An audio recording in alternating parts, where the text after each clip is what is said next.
ရင်ပြည်နယ်ရဲ့အဓိကဆက်သွယ်ရေးလမ်းမကြီးဖြစ်တဲ့နိုင်ငံတကာဆက်သွယ်ရေးလမ်းမကြီးမဟာမဲကောင်ဒေသခွဲအရှိအနောက်စီးပွားရေးစင်ကြံလမ်းပိုင်းမှာပါဝင်တဲ့ဖအံကော့ဂရိတ်မြောက်ရီအာရှလမ်းမကြီးကိုဧပြီလ2ရက်နေ့ကပြန်လည်ဖွင့်လှစ်ခဲ့ပါတယ်။အဆိုပါလမ်းသည်အိန္ဒိချင်းထိုင်းနိုင်ငံနဲ့ကုန်သွယ်မှုပမာဏအများဆုံးစီးဆင်းရာတိုင်းသားပြည်သူများရဲ့အဓိကအသက်သွေးကြောလမ်းမကြီးဖြစ်ပြီးဖအံမြို့နယ်ဒူးရင်စိတ်ကျေးရွာမှမြန်မာထိုင်းချစ်ကြည်ရေးတရားအမှတ်1ထိ165.363ကီလိုမီတာရှိလျာက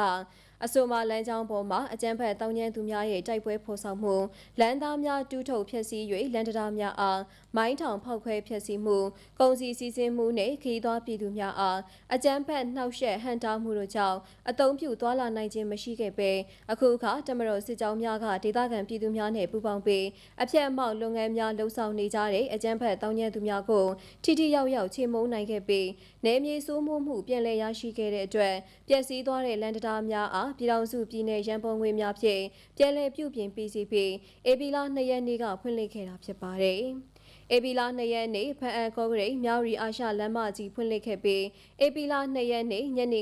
9:30မိနစ်ထိစည်ရင်များရာဖအံမြို့မှာမြောက်ရီမြို့သို့တွားရောက်ကြမယ်ခရီးသည်တင်ရှင်များကုန်ပစ္စည်းတင်ရှင်များနဲ့အိမ်စီးကားများစုစုပေါင်း269စီးနဲ့မြောက်ရီမြို့မှဖအံမြို့သို့တွားရောက်ကြမယ်ခရီးသည်တင်ရှင်များကုန်ပစ္စည်းတင်ရှင်များနဲ့အိမ်စီးကားများစုစုပေါင်း381စီးကားစီးရေစုစုပေါင်း640တို့သည်လမ်းမကြီးတစ်လျှောက်ဖြတ်တန်းသွားလာခဲ့ကြကြောင်းသိရပါတယ်။အဲဒီလိုဖအံမြို့နယ်မြောက်ရီမြို့တို့မှထွက်ခွာရောက်ရှိလာကြတဲ့မော်တော်ယာဉ်များကိုကော့ဂရိတ်မြို့နယ်တထက်ကျိုးစုပေါင်းစစ်ဆေးရေးစခန်းမှတမတော်မြန်မာနိုင်ငံရဲတပ်ဖွဲ့ကုန်းလန်းပို့ဆောင်ရေးညွှန်ကြားမှုဦးစီးဌာနအကောက်ခွန်အစရှိတဲ့ဌာနဆိုင်ရာတာဝန်ရှိသူများက